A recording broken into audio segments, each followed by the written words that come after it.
안녕하십니까. 에듀앙닷컴 운영자 강쌤입니다. 자, 이번 시간에는 279페이지 중앙식 공조 방식의 구성 요소에 대해서 한번 알아보도록 하겠습니다. 자, 간단하게 정리하면은 공기조화의 구성 요소죠. 공기조화기는 어떤 것들로 구성이 되어 있냐 이 말인데, 간단하게 한번 그려봅시다. 우리가 앞에서 다 했던 내용이에요.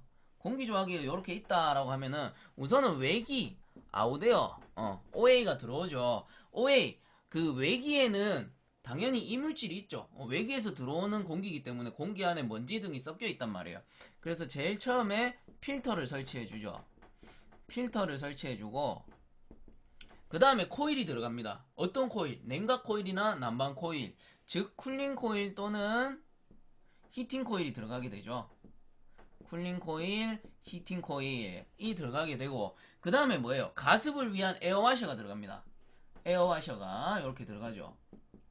에어와셔가 들어가게 되고, 이제 마지막에 공기조화가 충분히 이루어진 공기를 실내로 취출시켜주기 위해서 뭐가 필요하다? 송풍기. 송풍기가 필요하죠. 송풍기와 덕트에 의해서 실내로 취출을 시켜주게 되는 거죠. 그럼 이렇게 실내가 있다라고 하면은 공기를 이렇게 만들어서 취출을 시켜준단 말이에요.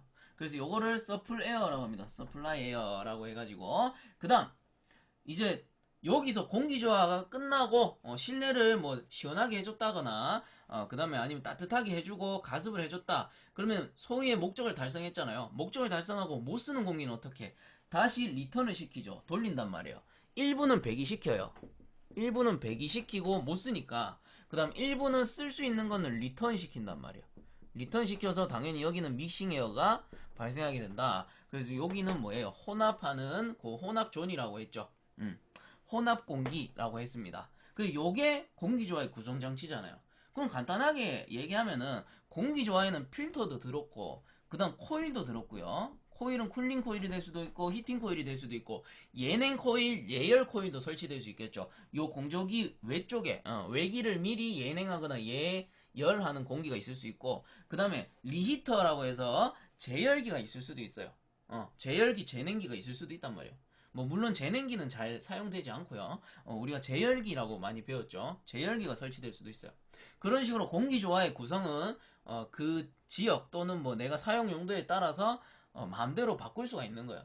그런 구성 요소들을 정리하는 파트다 이렇게 생각하시면 되고, 공기조화기는 필터도 있고 코일도 있고 송풍기도 있고 에어와셔도 있다. 그리고 한 가지 우리가 못 배운 게 뭐냐면은 공기조화기 구성 요소 중에 한 개가 열교환기도 있습니다. 열교환기.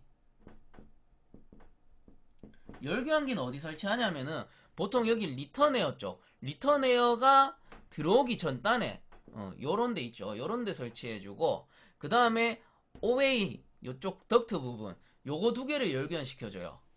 왜냐하면은 리턴 공기라는 거는 이제 못 쓰는 거잖아. 곧 요 공기는 배기될 공기란 말이에요. 못 쓰는 공기인데 예를 들어서 여름철이다. 아니 여름보다는 겨울이 좋겠네요. 겨울철이다. 그럼 실외 공기가 차가워요. 실내 공기가 차갑죠. 실외 공기가 차가운데 실내 공기는 어때? 난방이 됐으니까 따뜻해. 그럼 이 공기는 적어도 얘보다는 따뜻할 거 아니에요. 그래서 얘가 고온이고 얘가 저온인데 어차피 외기는 처음에 차가운 공기가 들어오지만 요 실내 공기, 버리는 공기랑 열변시키면 어떻게 돼요? 외기가 일부 온도가 증가하게 되겠죠. 그럼 일부 공기가 예열돼서 들어오는 거잖아요. 예열돼서 들어오게 되면은 히팅 코일의 에너지가 절약되겠죠. 그런 원리 때문에 열교환기를 설치해 주는 겁니다. 물론 여름철에 열교환하는 이유도 실외의 뜨거운 공기를 실내의 차가운 공기로 일부 식혀서 들여보내 주려고, 요런 원리죠. 그래서 요 열교환기가 추가된다라는 정도만 좀 알고 넘어가 주시면 될 것 같아요. 그리고 뭐 송풍기의 종류도 여러 가지가 있고, 그 외적으로 이제 가장 많이 쓰는 거는 덕트 있죠. 덕트. 덕트도 구성 요소에 들어간다 이렇게 보시면 되는 거고요. 자, 그러면 이제 교재로 돌아가 가지고 279페이지 하단에 보겠습니다. 우선은 공기 여각이 있죠. 공기 여각이 다른 말로 에어 필터, 요게 에어 필터다, 그죠? 그래서 요거는 그 타이틀만 줄을 좀 꺼주세요. 동그라미 기억해 보시면은 우선은 동그라미 1번 에어 필터의 효율 측정법. 요 필터의 효율 측정법.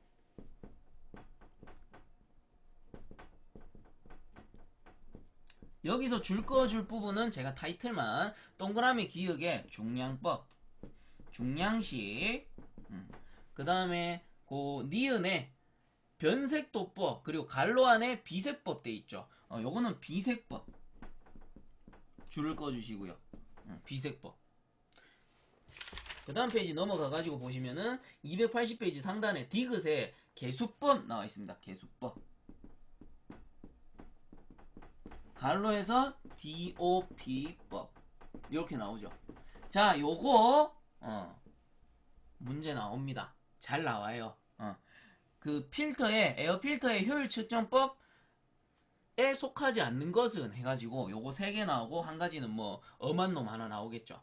그래서 요거 3가지 중량법, 비색법, 개수법. 요거 중량법으로 이렇게 적어둘게요. 중량법, 비색법, 개수법. 어떻게 외우나요? 중비계. 중비계 이렇게 외우시면 돼요. 중비계. 그리고 개수법이 DOP법이라는 거 반드시 알아두시고요. 요 개수법이라고 나오지 않고 DOP법이라고 보기에 주어지는 경우도 있어요. 그러면 헷갈리시면 안 되죠. 그래서 중비계 해가지고 개수법이 DOP법이다 라는 정도는 꼭 알아달라. 문제에 잘 나온다 라고 했습니다. 자, 요거는 뭐 요 정도만 알아두시면 되는데 간단하게 책 읽어보고 넘어갈게요. 279페이지 중량식 해가지고 그 기억이죠. 필터의 상류 측과 하류 측의 분진 중량을 측정한다. 뭐예요? 필터가 설치되면은 필터 하단에 먼지가 고일 거 아닙니까? 요 먼지의 중량을 측정한다. 그게 중량법이다. 그 다음 니은 변색도법, 요거 다른 말로 비색법, 비색법으로 외워라 라고 했습니다. 읽어보면은 필터 상류 및 하류의 분진을 각각 여가지로 채집하여 광투과량이 같도록 상하류에 통과되는 공기량을 조절하여 계산시기에 이용하여 효율을 구한다. 해가지고 비색법, 요 여과지 에어필터에 여과지가 있을 거란 말이에요. 그거를 별도로 이렇게 빼와가지고 어떻게 광투가 빛을 투과시키는 거예요.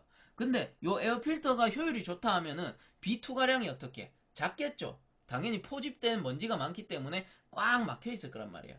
그래서 광투과량이 적을수록 효율이 좋구나 이렇게 보시면 된단 말이에요. 그 빛을 통과시켜 보는 거. 그게 뭐예요? 비색법. 자, 그 다음 페이지에 개수법은 뭐냐 한번 읽어보면은 광산란식 입자 개수기를 사용하여 필터의 상류 및 하류의 밀입자에 의한 산란광에서 그 입경을 줄 것입니다. 입경과 개수를 계측하는 계측하여 농도를 측정하여 포집률을 구한다.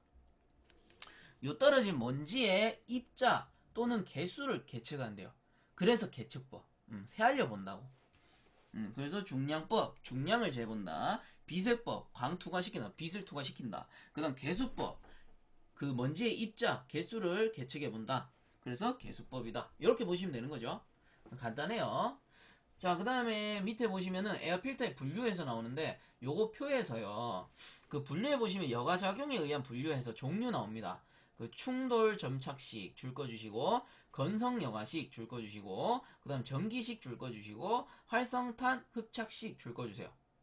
요거 종류만 알아두시면 돼요. 충돌 점착, 충돌식 이렇게 알아두셔야 되고요. 충돌식, 건성식, 전기식, 활성탄 요 정도만 알아두시면 되는 거예요. 그 충돌식은 그거예요. 요 필터를 방해판식으로 만들어가지고 공기가 들어오면은 요 방해판에 충돌해가지고 밑에 뚝 떨어지게 요게 충돌식이고 그 다음 건성여과식이 보통 우리 에어컨에 설치된 필터 있죠. 그게 건성여과식이에요. 일반 필터. 그 다음 전기식은 이동하는 보시면 이동 전하식 전기 청소형 해가지고 나오는데 그 전기를 통과시킬 때 전기를 흐르게 하면은 먼지들이 그쪽에 달라붙는 성질을 이용한 게 뭐다? 전기식이다. 그리고 참고적으로 그 전기식 옆에 요렇게 적어주세요. 전기식 옆에 갈로 해가지고 효율 제일 좋다. 요렇게 전기식이 효율이 좋다. 요렇게 알아두셔야 돼요. 그 공존행동 문제에서 나오는 것 중에 필터가 크게 많이 나오는 게 헤파 필터. 헤파 필터가 고성능 필터라고 해서 필터 중에 가장 효율이 좋아요. 그리고 방금 분류에 의한 거에서 충돌식, 건성식, 전기식, 활성탄식이 있는데 그 중에서는 전기식이 효율이 가장 좋은 거예요. 자, 그렇게 이해를 하시면 되고, 그 밑에 보시면 활성탄식은 있는데, 활성탄 뭐예요? 그냥 활성탄 이제 요 필터 안에 그런 성분들을 넣어 놓으면 그 녀석들이 먼지를 쭉쭉쭉쭉 빨아 당기는 거죠. 그래서 지 몸에다 쫙 붙게 만드는 거. 그게 활성탄식이다. 그렇게 알아두시면 돼요. 요 종류 네 가지는 꼭 알아달라. 충돌식, 건성식, 전기식, 활성탄식. 그 중에 효율이 좋은 건 뭐다? 전기식이다. 요렇게 반드시 알아두셔야 돼요.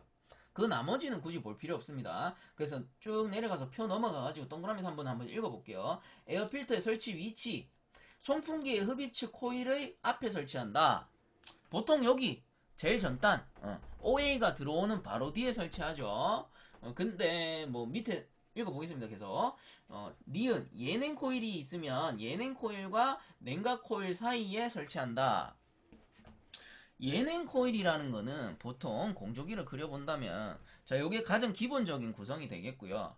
이렇게 공조기가 있으면 쿨링 코일이 있을 거고요. 그 다음에 아웃에어가 들어오는데 예냉 코일은 어디 설치되냐? 바로 그 전단에 여기에 예냉 코일이 설치가 되는 거예요. 그래서 요 프리쿨러라고 할까요? 프리쿨러 예냉 코일 같은 경우는 외기를 바로 식혀가지고 쿨링 코일 쪽으로 넣어준단 말이에요. 그러면 가장 그 냉각 작용을 하는 주 코일이 뭐야? 쿨링 코일이란 말이야. 그래서 이 쿨링 코일에 먼지가 쌓이지 않도록 요렇게 프리쿨러 다음에 바로 설치한다. 이렇게 생각하시면 돼요. 즉 주 코일에 닿기 전에 먼지를 다 제거해 줘야 되잖아요. 그래서 이렇게 설치를 하는구나. 그 다음 디귿에 보시면은 이제 고성능 헤파 필터 줄 거 주세요. 요 녀석 문제 잘 나옵니다. 제가 뭐라 해서 헤파 필터가 필터 중에 가장 효율이 좋다라고 했죠. 그래서 헤파 필터 줄 거 주시고 그럼 고성능 헤파 필터나 울파 필터 그 다음에 줄 것입니다. 전기식 필터의 경우 송풍기 출구 측에 설치한다. 자, 요렇게 고성능 필터들은 어떻게 송풍기 출구 측에다가 설치를 한대요. 고성능 필터들은 가장 대표적인 게 헤파. 자, 왜 그럴까? 헤파 필터를 쓰는 곳은 간단하게 설명드리면요. 헤파 필터를 쓰는 곳은 그 클린룸입니다. 클린룸. 쉽게 생각하려면 수술실 있죠. 수술실. 수술실에서 우리 사람들이 수술 받는데 세균이 조금이라도 침입하면 어떻게 돼? 2차 감염 때문에 잘못하면은 위험할 수 있죠. 그러므로 헤파 필터는 송풍기 바로 다음, 즉 실내에 들어가기 직전에 오염된 공기를 무조건 청정하게 만들어줘라. 이런 의미에서 어떻게 송풍기 다음에 설치가 되는 거예요. 실내로 들어가는 공기의 청정도를 높여주기 위해서. 물론 그 전단에도 필터가 있겠죠. 하지만 헤파 필터는 고성능 필터로 실내 청정도를 극히 높게 유지해줘야 될 때 쓰기 때문에 이렇게 송풍기 다음에 설치가 된다. 요 말입니다. 자, 그래서 에어필터 설치 위치도 알아봤고요. 그 밑에 보시면 이제 뭐예요? 필터는 끝이 나는 거고 큰 동그라미 해가지고 공조장치 코일 나오죠. 코일. 코일 뭐야? 요거 쿨링 코일, 히팅 코일, 예냉 코일, 예열 코일, 그 다음 제열 코일 뭐 요런 것들 밑에 다 나오죠. 예열 코일, 예냉 코일, 가열 코일, 냉각 코일, 온수 코일, 증기 코일, 직접 팽창 코일 해가지고 코일의 종류는 무궁무진하게 많아요. 하지만 원리는 어때? 이 냉각 코일은 냉동기랑 연결돼서 차갑게 만드는 원리. 그 다음 히팅 코일은 보일러랑 연결해서 따뜻하게 만드는 원리. 그럼 예냉 코일도 당연히 냉동기를 돌려서 시원하게 만들겠죠. 원리는 다 똑같아요. 냉동기냐 보일러냐 요거지 어디에 쓰이느냐에 따라서 명칭이 바뀔 뿐입니다. 아시겠죠? 결론은 다 똑같은 코일이야. 그래서 그냥 일괄적으로 코일로 통일한 거예요. 공조장치의 코일, 열원장치 이렇게 추가적으로 코일이라는 거는 열원장치다. 왜? 제가 앞에 설명드렸잖아요. 냉동기나 보일러니까 당연히 열원장치인 거예요. 그 문제에서 다음 중 열원장치인 것은 하면은 뭐예요? 냉동기, 보일러 요것들이 답이 되는 거예요. 다음 중 공기조화장치 중 열원장치가 아닌 것은 하면은 얘들 빼고 다른 게 되겠죠. 그런 식으로 문제를 보시면 되는 거예요. 자, 그 다음 281페이지에 관 외주에 부착된 핀의 종류에 따른 코일 해가지고 있는데 이런 거 그냥 읽어보고 넘어갈게요. 중요하지 않으니까. 나선형 핀 코일, 플레이트 핀 코일, 슬립 핀 코일, 그 다음 밑에 갈로 3번에 코일의 배열 방식에 따른 분류, 풀 서킷, 더블 서킷, 하프 서킷 이렇게 세 가지 있다. 그 다음 코일의 표면 상태에 따른 거, 건코일, 스코일 요거 배웠죠. 자, 그 밑에 보시면 갈로 5번 해가지고 냉온수 코일의 선정이 있습니다. 자, 요거는 읽어보고 줄만 끊고 넘어갈게요. 문제에 나오면은 요 페이지로 돌아와서 한번 복습한다는 개념으로 한번 보시면 돼요. 자, 그러면 1번, 동그라미 1번 줄 것입니다. 냉수 코일의 정면 풍속은 2에서 3m/s. 그 다음에 범위 내이나 그 다음에 줄 거 주세요. 일반적으로 줄 거죠. 일반적으로 2.5에서 2.5m/s로 한다. 단 온수 코일은 2에서 3.5m/s 줄 거 주세요. 자, 이런 내용들은 법적인 내용이기 때문에 그냥 줄만 끊고 넘어가는 거예요. 어차피 이런 거는 외워서 푸는 수밖에 없죠. 그래서 이해하는 부분보다는 외우는 부분이기 때문에 줄만 끊고 넘어갑니다. 그 밑에 동그라미 2번 풍속이 2.5m/s를 초과했을 경우 쭉 읽어볼게요. 코일에 부착된 응축수가 날려서 송풍기의 흡입구 측으로 들어오기 때문에 이를 막기 위해 줄 거 주세요. 코일 출구 측에 엘리미네이터를 설치한다. 코일 출구 측에 엘리미네이터를 설치한다. 자, 에어와셔를 잠깐 빼겠습니다. 빼고요. 요런 거예요. 히팅 코일 말고 히팅 코일도 지워버리죠. 쿨링 코일, 여름철에 냉각을 위해서 쿨링 코일을 돌리고 있어요. 그럼 뜨거운 외기가 들어와서 쿨링 코일을 통과하면서 식겠죠. 근데 요 외기 중에는 수분이 있다 없다? 수분이 있다. 그러므로 요 코일 표면에 뭐가 생긴다? 응축수, 공기 중에 물이 응축된 응축수가 고인단 말이에요.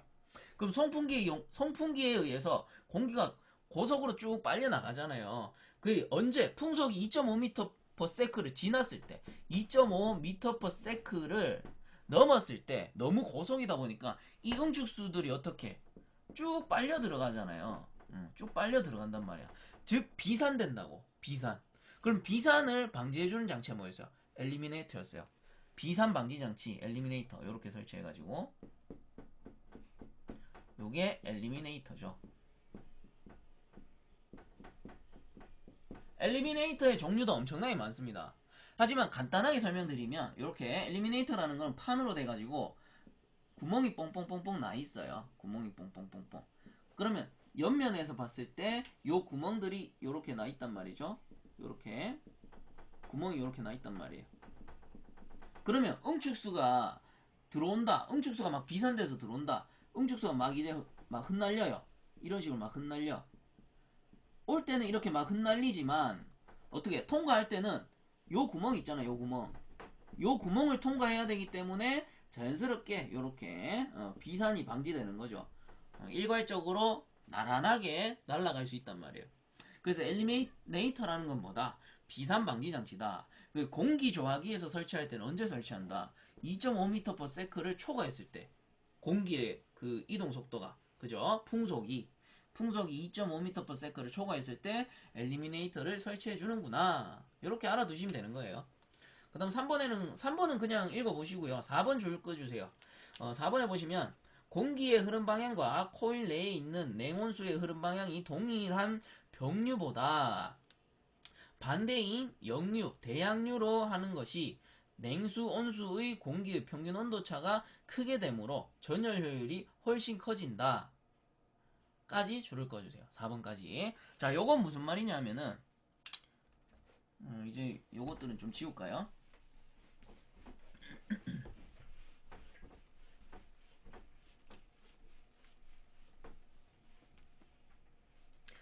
자, 아까 전에 쿨링 코일을 한번 확대해서 그려볼게요.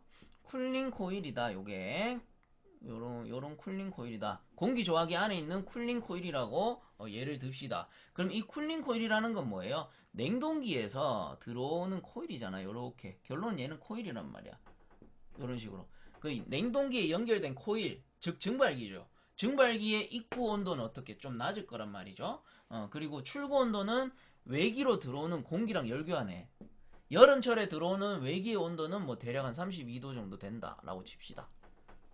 그 다음에 쿨링 코일로 들어오는 공기의 온도는 뭐 한 2도, 5도씨 정도 된다라고 칩시다. 우리 브라인 냉각기 같은 경우 5도씨까지 떨어뜨리고 흡수식 냉동기 같은 경우도 5도씨까지 떨어뜨려서 실내로 보내주죠. 그래서 대략 한 5도씨 정도 된다라고 칩시다. 코일의 입구. 그러면 32도씨짜리 공기랑 열교환 해가지고 이 코일의 출구 쪽은 온도가 어떻게? 일부 상승하겠죠. 상승해서 대략적으로 뭐 한 18도씨까지 상승했다. 요 32도씨짜리 공기랑 열교환해가지고 그 다음에 공기, 뜨거운 공기는 코일에 의해서 식잖아요. 식어서 실내로 들어가기 때문에 실내로 들어가는 온도는 뭐 한 22도씨 정도 되겠더라. 그래도 뭐 한 이 정도만 돼도 실내 공기는 시원해질 수 있겠죠. 그러면 요거는 병류예요, 향류예요? 병류예요, 향류예요? 자, 잘 보세요. 코일에 이동하는 그 방향이 내려왔다가 오른쪽으로 이렇게 이동을 합니다. 그럼 코일 방향 어디예요? 오른쪽. 그 다음 공기의 방향, 얘는 공기. 공기의 방향은 어디예요? 왼쪽에서 오른쪽. 똑같네. 그죠? 공기의 방향 똑같네요. 그러면 얘들은 뭐예요? 병류란 말이죠. 병류. 병류란 말이고, 그럼 한 번 더 그려봅시다. 자, 이렇게 그렸을 때 코일을 그렸어요. 쿨링 코일 입구. 일단 코일 그리고, 그럼 얘는 반대로 입구는 여기 똑같아. 입구 출구 코일은 똑같아요. 그래서 온도는 5도씨 18도씨 똑같아요. 근데 공기의 흐름을요 요렇게 그려보는 거죠. 요렇게 오른쪽에서 왼쪽으로 가도록. 그럼 공기 온도는 어떻게 돼요? 여기가 32도씨 그죠 입구가. 그 다음 출구가 22도씨가 될 거란 말이에요. 자, 요렇게 된단 말이에요. 자, 그러면 얘 흐름은 어떻게 돼? 코일의 흐름은 왼쪽에서 오른쪽으로 이동해요. 요렇게 코일. 그 다음 공기의 흐름은 어떻게 돼요? 오른쪽에서 왼쪽으로 이동하죠. 얘가 공기. 그럼 이건 뭐예요? 병류 아니고 향류죠. 그죠? 향류라고도 하고 역류라고도 하고. 그래서 여기서는 향류라고 적겠습니다. 향류 뭐 또는 대향류 똑같은 말이에요. 요렇게 놓고 이제 다음 페이지 넘어가자고요. 자, 다음 페이지 넘어가면 요거랑 관련된 게 바로 나와요. 282페이지. 대수평균 온도차 해가지고 앞에서 뭐라 했어요? 병류하고 향류를 비교했을 때 대수평균 온도차는 향류가 더 좋다. 즉 전열 효율이 향류가 더 좋다라고 했습니다. 그렇다면 대수평균 온도차가 도대체 뭡니까? 물어볼 수 있잖아요. 앞에서도 사실 했어요. 앞에서 사실 했는데 또 물어본다 하면은 좀 섭섭하긴 하지만 다시 설명해 드리겠습니다. 자, 대수평균 온도차. 요게 LMTD라고 해요. LMTD. 요거 어디서 나왔다? 우리 응축기 증발기에서 나왔어요. 즉 응축기에 흐르는 물과 실외 공기의 평균 온도차. 무슨 말이냐?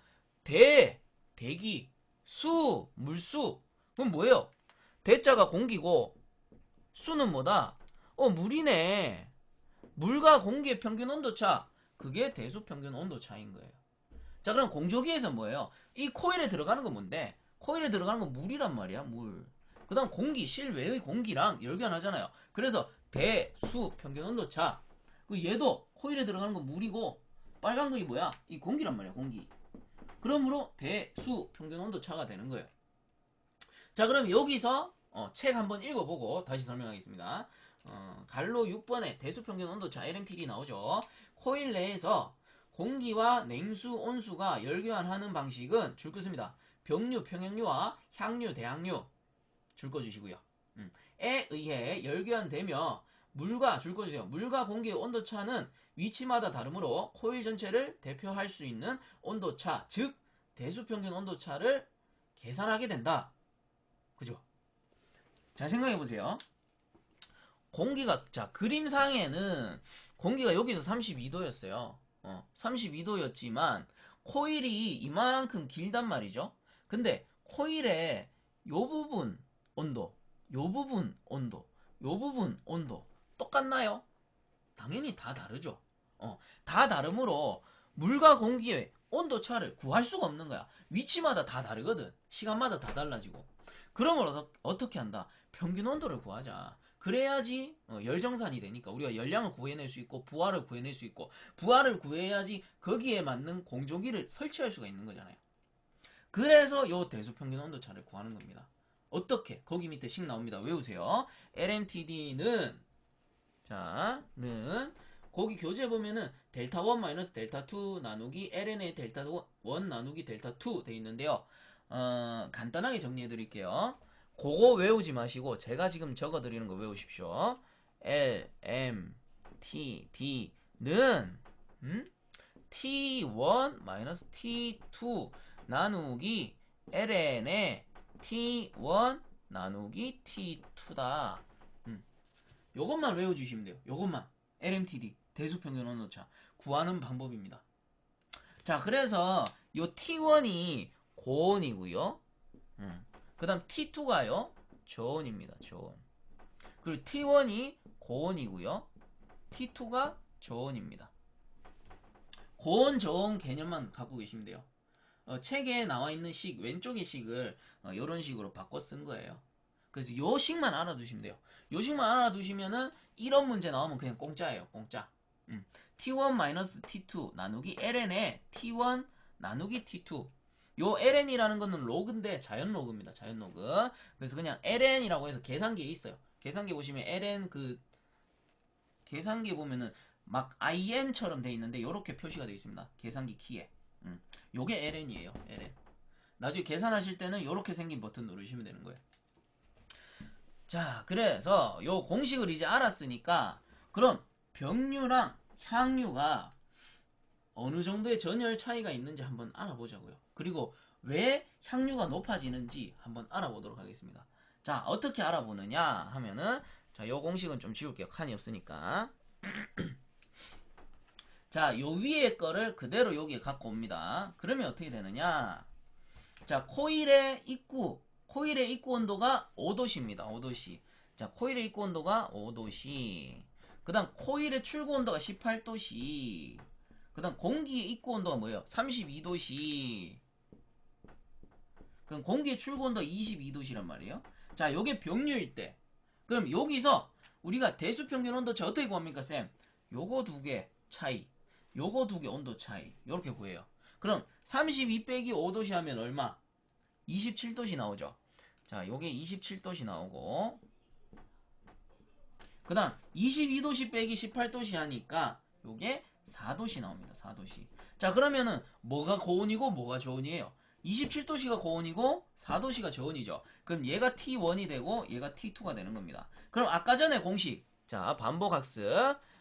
LMTD는 T1 T2 나누기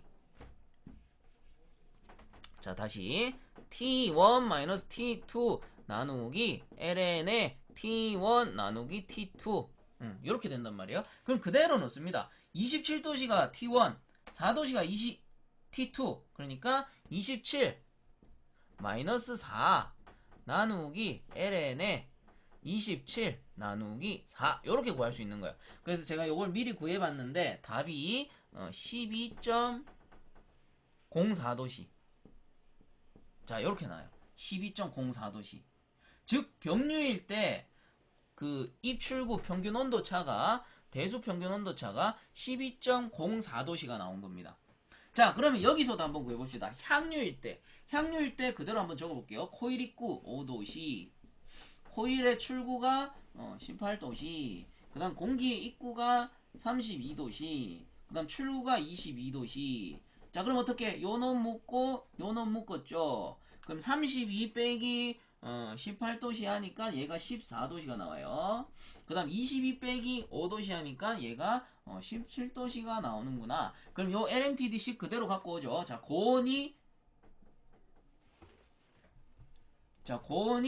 17도씨. 자, 요게 T1이 되고 얘가 T2가 된다. 그러면은 T1 T2니까 17 14 나누기 ln의 17 나누기 14 이렇게 되는 거죠. 그렇게 구해보면은 대수평균 온도차가 15.19도씨. 자, 이렇게 나옵니다. 그러면 병류일 때, 향유일 때 정리를 해봅시다. 병류일 때 대수평균 온도차가 12.04도씨. 그 다음 향유일 때 온도차가 15.19도씨. 자, 이렇게 하니까 온도차가 뭐가 높아요? 향유가 높죠. 향유가. 이 말이 무슨 말이냐면은 요 입구와 출구를 입구에서 출구에 통과하는 순간, 통과하는 동안 공기가 뭐가 얼마나 더 많이 식었냐 이 말이에요.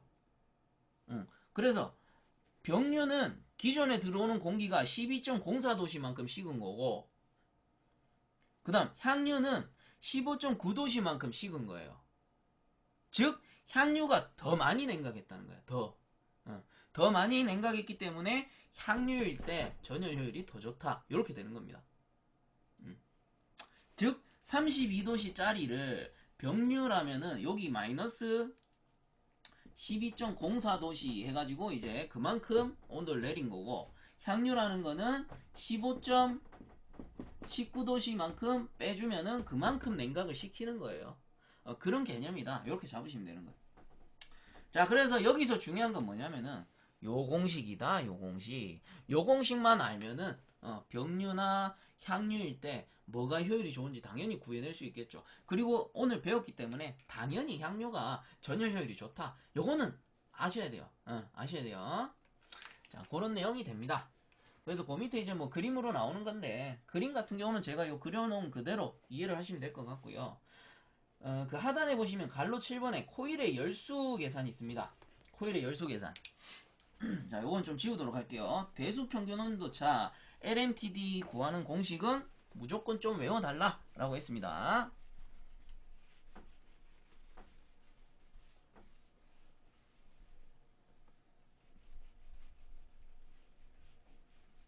자, 이제 코일의 열수를 구하는 공식. 코일의 열수를 구하는 공식. 우리가 보통 열량 구하는 공식은 Q는 KF 델타 T였단 말이죠.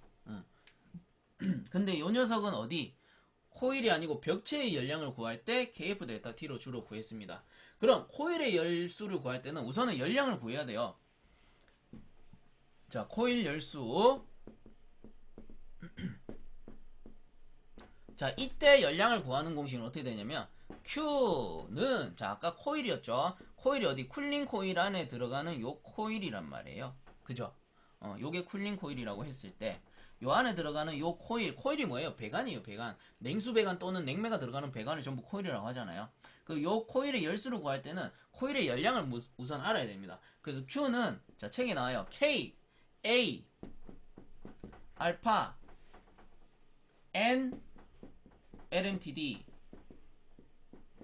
자, 이렇게 좀 어렵게 나오죠. 근데 보시면 요거는 킬로칼로리 퍼 아워라고 해서 열량입니다.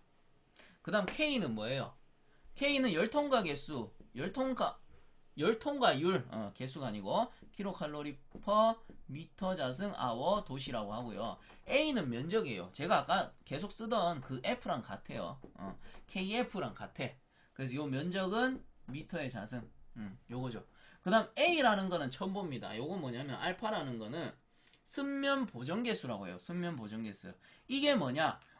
요 쿨링 코일이잖아요. 냉각 코일이란 말이에요. 냉각 코일일 경우에는 외기가 뜨거워. 근데 외기 안에 뭐가 있다? 수분이 존재해. 그럼 아까 뭐가 생긴다 했어요? 코일 표면에 응축수가 생긴단 말이에요. 근데 보세요. 건조한 코일이 열 전달이 좋을까요? 습한 코일이 열 전달이 좋을까요? 당연히 물이 맺혀 있을 때 열 전달이 훨씬 더 좋아진단 말이에요. 그럴 때 이제 열 통과율이 바뀌기 때문에 그 열 통과율을 보정해주는 개수가 뭐다? 습윤 개수. 습면 보정 개수.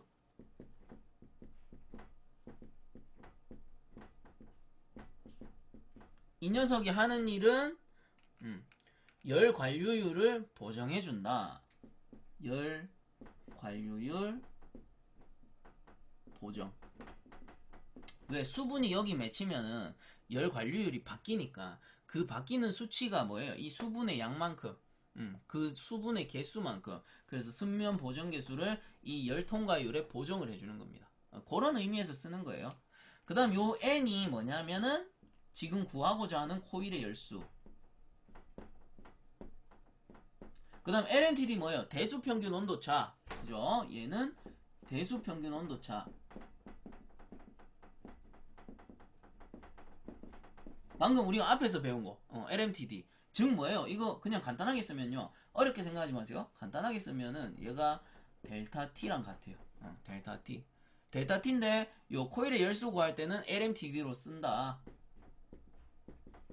그 LMTD로 쓰면은 못 알아보시는 분들이 있더라고요. 그래서 요렇게 그냥 수정을 해드리는 거예요. 쉽게 이해하시라고. 자, 요 공식에서 요 n을 구하는 공식은 어떻게? n은 얘 빼고 다 넘기면 되잖아요. q에다가 나누기 k, f, 알파, 그 다음에 델타 t 뭐예요? LMTD. 요렇게 구할 수 있다. 열수, 코일의 열수. 그래서 이 코일의 열수를 왜 구하냐면은 요 코일 안에 쿨링 코일 하나만 있으면은 괜찮은데 쿨링 코일이 여러 개다 라고 하면은 요 코일의 열수가 어떻게 돼요? 늘어날 수밖에 없죠. 그래서 요런 코일의 열수를 뭐다? N이라고 한다. N이라고 한다. 총 열량에다가 코일의 열수를 곱해줘야지만 실제 냉각 코일의 열량이 나오니까. 자, 이런 식으로 코일의 열수를 구해줄 수 있다 해서 283페이지에 순면 보정 개수 요거 나오는데 두 번째 줄에 줄 거 주세요. 열 관류율을 보정하는 개수를 말한다. 요거예요, 요거. 그 다음 밑에 보면 증기 코일의 열수 계산에서 비슷하게 나옵니다. 열량 나누기, 요거예요, 요거. 결론은 같은 겁니다. 면적, 열 관류율, 거기다가 여기서는 뭐 순면 보정 개수는 없을 것 같고 응축수에 대한 거니까 그럼 요거 LMTD를 나눠준다. 하지만 여기서 뭐 LMTD 대신에 난방일 경우 산술 평균 온도차가 들어가더라.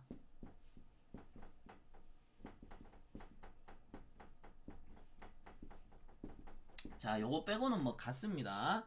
그냥 간단하게 요건 넘어가도록 할게요. 자, 그럼 283페이지 밑에 보시면 이제 동그라미 3번에 가습장치 나옵니다. 가습장치 뭐예요? 에어와셔죠. 에어와셔.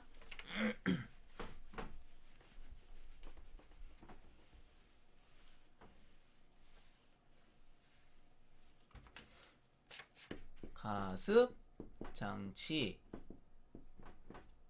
에어와셔. 자, 이거 가습장치라고 하고 한번 보겠습니다. 수분무식 해가지고 수분무 뭐예요? 물 뿌리는 거. 근데 수분무식에도 종류가 좀 있더라. 뭐 여러가지 뿌리는 방식에 따라 나눠지겠죠. 그 보시면은 물을 공기 중에 직접 분무하는 방식, 직접 분사식 이렇게 얘기하기도 하고 종류에 줄 거 씁니다. 원심식, 초음파식, 분무식 줄 거 주세요. 자, 원심식은 뭐겠어요? 돌아가는 원반에 의해서 물을 돌리면서 뿌리는 거. 물을 돌리면서 뿌리는 거. 뭐 스프링클러 이런 거 돌아가는 거 있죠. 그런 식으로 뿌리는 게 원심식이다. 그 다음 초음파식은 뭐냐면은 우리 그런 거에 초음파 제일 많이 쓰는데 우리가 일상생활에서 제일 많이 볼 수 있는 데가 어디예요? 당연히 전자레인지죠. 전자레인지. 전자레인지에 고기를 넣고 데우면은 그 순식간에 익잖아요. 그 순식간에 익는 이유가 뭐예요? 전자레인지가 이렇게 있으면 안에다가 고기를 넣었어. 고기를 넣으면은 이 고기 안에는 뭐가 존재합니까? 수분이 존재한단 말이에요. 수분이. 근데 초음파가 들어가게 되면 이 수분이 진동하게 돼요. 초음파에 의해서. 그게 엄청나게 빨리 진동해요. 근데 엄청나게 빨리 진동한다는 말은 뭐야? 수분끼리 마찰, 그리고 고기 사이사이의 마찰에 의해서, 마찰열에 의해서 속에서부터 익는 거잖아요. 그게 초음파예요. 그렇다면 우리가 분무식에서 초음파를 쓴다라는 건 뭐겠어요? 초음파에 의해서 엄청나게 진동시키면은 물이 엄청나게 작은 입자로 바뀐단 말이야. 그 작은 입자로 바뀐 물을 살수시킨다. 이 말인 거예요. 그게 초음파식. 그 다음 분무식은 뭐 말 그대로 분무시키는 거, 노즐에 의해서. 그렇게 되겠죠. 분무식 그냥 제일 쉬운 거. 우리 노즐이라 하면은 분무기 푸 하면은 이렇게 쫙 무화돼서 나가는 거.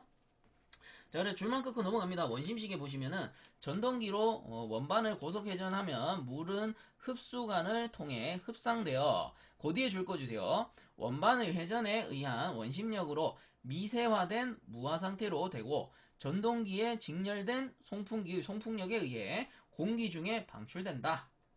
그 다음 초음파식은 첫 번째 줄 맨 오른쪽에 보시면 초음파를 가하면 수면으로부터 수 마이크로미터의 작은 물방울을 발생하게 된다. 자려 진동에 의해서. 그 물방울을 뿌려주는 거죠. 자, 다음 분무식. 첫 번째 줄 오른쪽에 보시면 노즐을 통해 분무하며 가열된 온수를 사용하면 분무 가습 효율이 향상된다.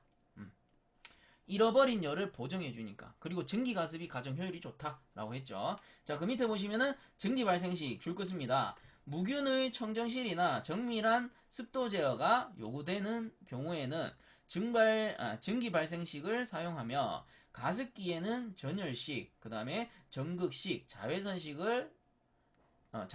있다. 그래서 요 증기 발생식 뭐냐면은요, 증기를 발생시킬 수 있는 장치를 일단 설치해요. 그러면 예를 들어 이런 거죠. 증기 발생식 그 장치가 있다라고 치면은 여기 안에다가 전자 코일을 넣어요. 전자 코일. 전자 코일 뭐 가장 쉽게 생각하면은 우리 전기장판에 들어가는 코일 있잖아요. 그럼 전기장판은 어때? 콘센트 꽂고 스위치만 딱 돌려주면 얘가 가열해요. 그럼 여기 안에 이제 통 안에 있는 전기가 어떻게? 요 통 안에 있는 물이 어떻게? 요 전열 코일에 의해서 가열되죠. 가열되면은 상부에 뭐가 보여요? 기체 증기. 증기가 보인단 말이죠. 증기가 보이는데 요 증기는 어떤 상태야? 요 코일이 엄청나게 고온으로 가열하기 때문에 엄청나게 뜨거운 증기란 말이야. 최소 100도씨가 넘을 것이고 100도씨가 넘어간다. 펄펄펄펄 끓는다. 그럼 뭐예요? 세균이 제거되겠죠. 그리고 우리 애기들, 우리 엄마 있잖아요. 우리 엄마들 애기들 그거 분유 먹는 그 통 있잖아요. 이 뭐라하지? 분유통이라고 해야 되나? 그 우유병 살균 소독하잖아요. 물에 끓여서. 이유 뭐예요? 끓이면은 세균이 죽으니까 그런 효과를 볼 수 있다는 거예요. 이 증기가 고온이기 때문에. 그래서 무균의 증기를 실내로 침출시켜 줄 수 있다. 그럼 당연히 청정도가 높아지겠죠. 청정도가 높은 곳에 필요한 방식이다. 그래서 이게 증기 발생식. 그 다음 밑에 보시면 증기 공급식 돼 있는데 요거 줄 거 주세요. 증기를 쉽게 얻을 수 있는 경우 사용한다. 증기를 쉽게 얻을 수 있는 경우가 어디예요? 보일러를 가동할 때. 보일러를 가동할 때 그 보일러에서 발생된 증기의 일부를 실내로 그냥 치출만 시켜주면 되는 거예요. 그래서 두 번째 줄에 줄 거 주세요. 효율이 가장 좋은 편이다. 요거 줄 거 주시면 되죠. 자, 그 다음 넘어갑니다. 284페이지에 증발식 돼 있는데 높은 습도를 요구하는 경우에는 증발식 가습이 적당하며 그 종류만 줄 거 주세요. 회전식, 모세관식, 적하식이 있다. 요 종류만 알아두시고 넘어갑니다. 그 다음 갈로 5번에 에어와셔에 의한 가습 해가지고 동그라미 1번에 줄 거 주시고요. 에어와셔는 공기의 분무수를 접촉시킴으로써 물과 공기의 열교환과 동시에 수분의 교환에 의해 공기의 습도 조절, 가습, 감습과 먼지나 냄새를 제거하기도 한다. 당연히 물을 뿌려주니까 공기 중에 먼지가 그 물에 섞여서 제거될 수도 있겠죠. 그래서 밑에 그림에 잘 나옵니다. 에어와셔라는 게 우리 공조기에서 가장 흔히 사용되는, 아까 제가 그림에 그릴 때 가장 흔히 그리는 그런 것들을 에어와셔라고 했죠. 예를 들어 이렇게 히팅 코일이라고 해야죠. 히팅 코일이 있으면 요렇게 에어와셔를 설치해주면 된다. 공기가 요렇게 들어와서 요렇게 나가는데 에어와셔에서 노즐이 오른쪽으로 보고 있으면은 에어와셔에 물도 어떻게 오른쪽으로 분무가 되겠죠. 그러면 어떻게 됩니까? 공기의 흐름이 이쪽으로 가고 에어와셔의 흐름이 일로 간다. 병류네. 그래서 밑에 보면은 그림에 원패스 평형류 해서 나오죠. 그 그림이 요 그림이고, 그럼 반대로 에어와셔의 노즐을 반대로 이렇게 해뒀다. 그러면 어떻게? 여기서 들어오는 공기는 오른쪽으로 흐르지만 에어와셔에 분출되는 물은 어떻게 왼쪽으로 분출이 되죠. 이렇게. 그럼 이게 뭐예요? 평형류가 아니고 역류가 되겠죠. 그래서 1패스 역류 B 그림이죠. 뭐 그런 걸 나타내는 거다. 뭐 중요한 건 아니고 궁금하실까봐 요건 설명드린 거고. 그 다음 페이지 보시면은 285페이지 열교환기 나옵니다. 이제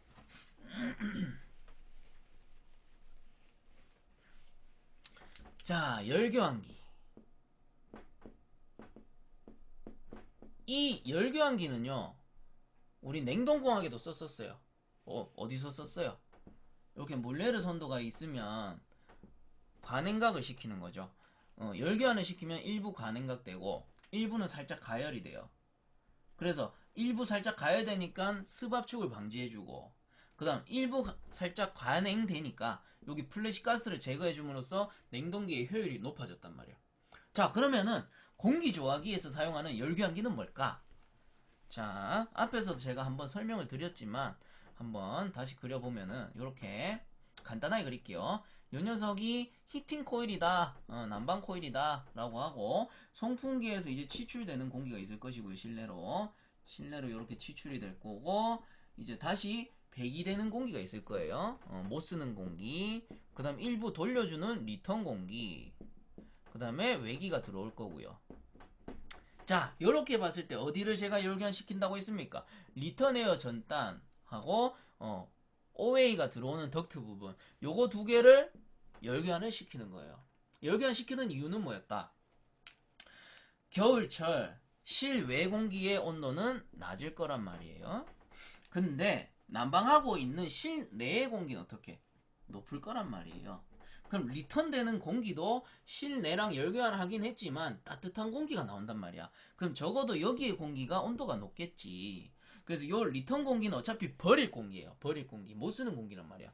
이 EA 쪽으로 가는 공기야. 결론은 못 쓰는 공기이기 때문에 요거를 그냥 버리기 아까워. 따뜻한 공기인데. 그래서 요 바깥에 외기와 열교환을 시키는 거예요. 그럼 외기는 일부 따뜻해지겠죠. 온도가 살짝 올라갈 거란 말이지. 그 올라간 공기가 요 히팅 코일에 닿는다라는 말은 히팅 코일에 에너지를 아낄 수 있다. 즉 연료비를 절감할 수 있다. 이 말이 되는 거예요. 그래서 열교환을 시키는 거예요. 즉 폐가스를 이용하는 거지. 못 쓰는 공기, 어차피 버릴 공기 열교환 시켜서 우리 아웃에어를 조금 데워주자. 이런 개념인 거예요. 그래서 그 책에 보시면은 그림에 잘 나와 있습니다. 요 장치 그림은 없지만 요렇게 해가지고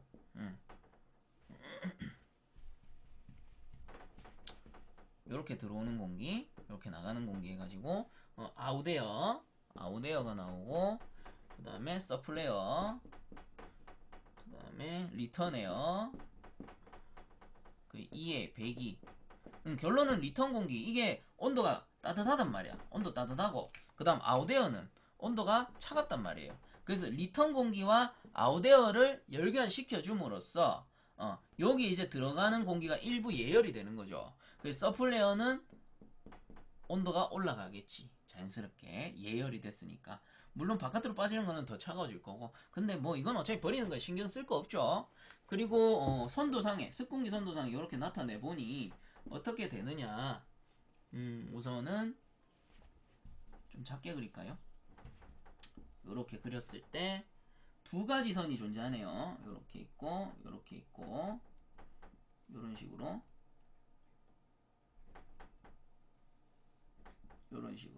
그 다음 엔탈피 선이 이렇게 있을 것이고, 그러면 겨울철이니까 당연히 OA가 온도가 제일 낮겠죠. 여기에 아웃에어 바깥에 외기가 되고, 그 다음에 서플레어 요게 극기가 될 것이고, 그 다음에 리턴에어는 온도가 높겠지. 열견해야 되니까 리턴에어, 그 다음에 배기 버리는 공기는 좀 중간 정도 온도가 될 것이다. 요런 걸 나타낸 거고, 그 다음에 엔탈피 값을 나타내 보니 요게 HOA, 그 다음에 엔탈피가 H니까 HEA, HSA, HRA 리턴에어까지 이렇게 나타낼 수 있더라. 그렇다면 공식이면 그 그림 밑에 공식 봅니다. 전열 효율이라는 거는, 자 여기서 나타내는 효율 이타는 어떻게 되느냐, 그대로 적어보면 HRA 마이너스 HOA 분의 뭡니까? HSA 마이너스 HOA.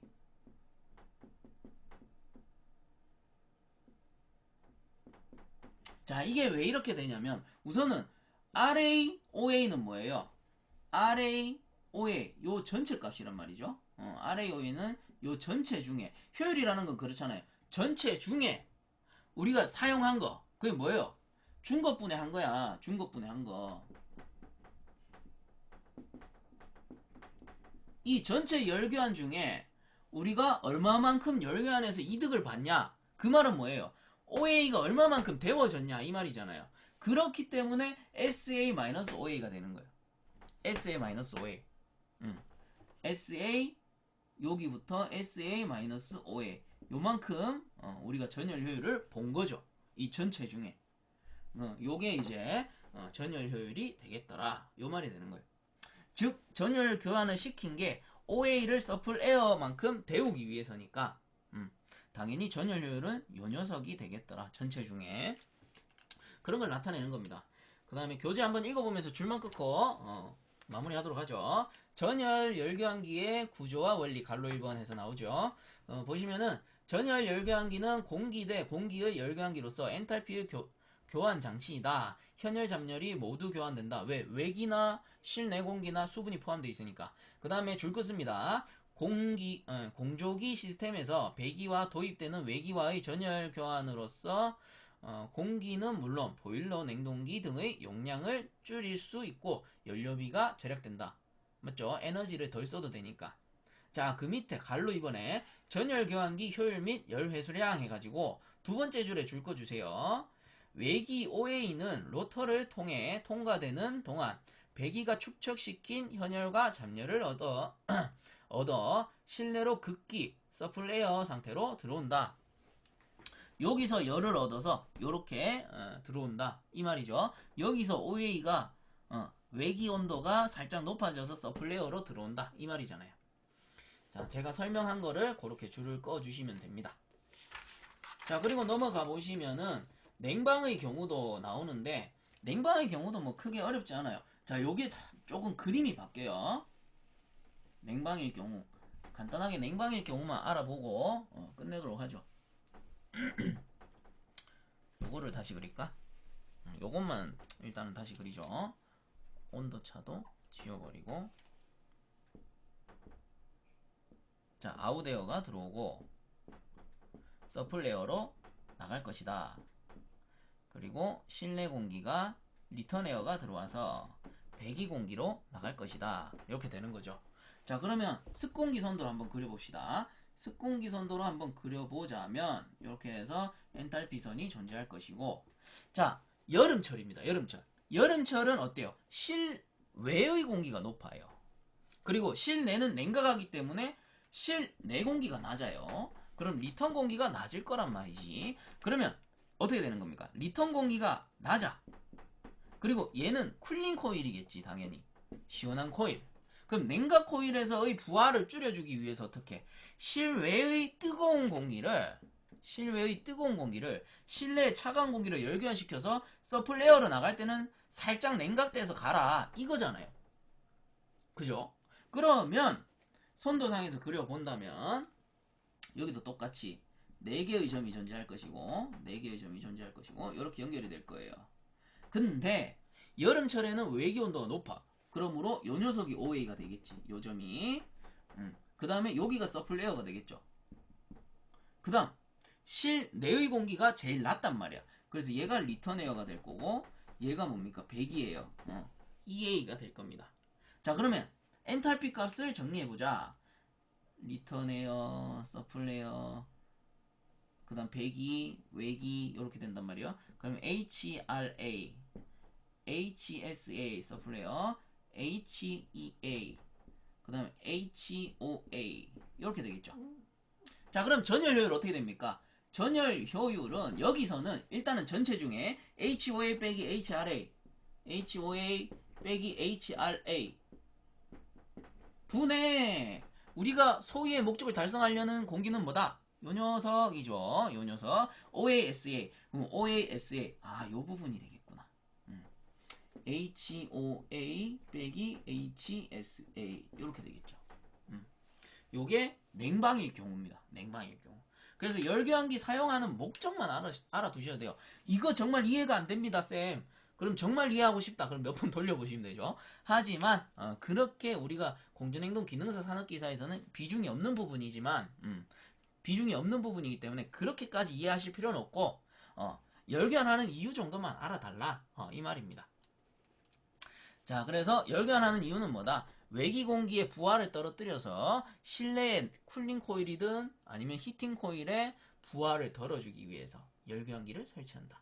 즉 효율을 올려주기 위한 방법이죠. 자, 그래서 이번 시간에는 이 정도에서 마치도록 하고요. 본 강의가 도움되셨다면 유튜브 에듀앙닷컴 검색 후에 구독과 함께 영상 하단에 보시면 따봉 버튼이 있습니다. 따봉 버튼 한 번씩만 눌러주시면 감사하겠습니다. 자, 수고들 많이 하셨습니다.